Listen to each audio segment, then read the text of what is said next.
right now, I'm so delighted to bring back a performer from the original Reason Rally in 2012.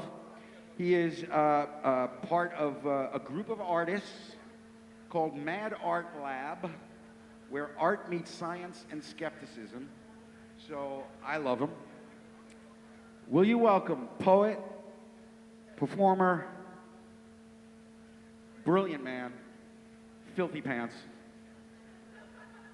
Victor Harris, ladies and gentlemen. Victor Harris.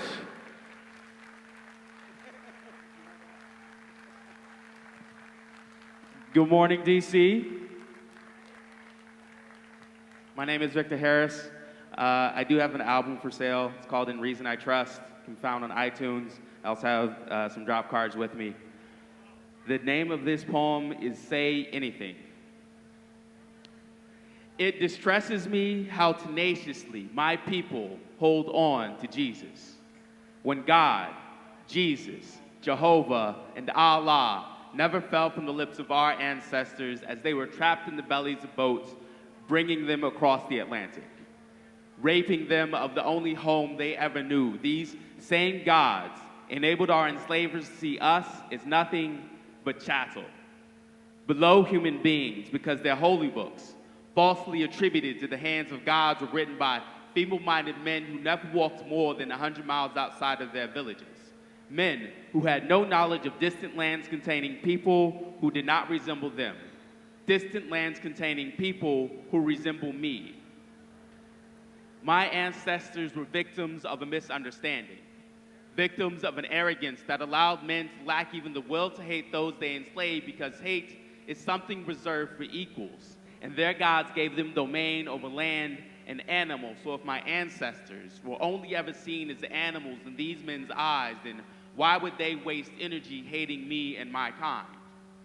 My ancestors prayed to different gods who, as far as I can tell, never lifted a finger to help them, who, as far as they could tell, never lifted a finger to help them. So it only figures that they would adopt the god of their enslavers, who, as far as I can tell, has never lifted a finger to help us, has never attempted to dissuade his followers from practicing in human trafficking. In fact, a careful reading of Leviticus chapter 25, verse 44 to 46 instructs the chosen ones to buy bondsmen and bondsmaids from neighboring nations, tells them that the offspring of these purchased people should be passed down in perpetuity, but that they should not rule over their brethren in the same manner.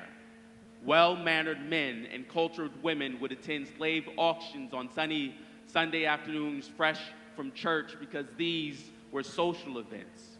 Watching men, women, and children sold to the highest bidder, bitter feelings formed deep in the bellies of black men and black women as they watched their families sold away, powerless to rebel, compelled by Sunday's sermon to honor their enslavers. Today's reading comes from the book of Colossians, chapter 3, verse 22, which tells you to honor those who are your earthly masters with singleness of heart, fearing the Lord. Whatever your task, work heartily. And I can hardly believe that we have shaken off the shackles of slavery and yet remain shackled so willingly to the religion of our former masters. Accepting their assertions of a loving and benevolent God, accepting their assertions of a loving and benevolent God as they aim pistol and whip at our naked flesh, accepting their assertions of an omniscient and omnipotent God as they aim community and belonging at our raped, raw feelings of being, with us refusing, still, to confront the notion that a God who's supposed to be compassionate and caring allowed one culture to enslave another for economic gain.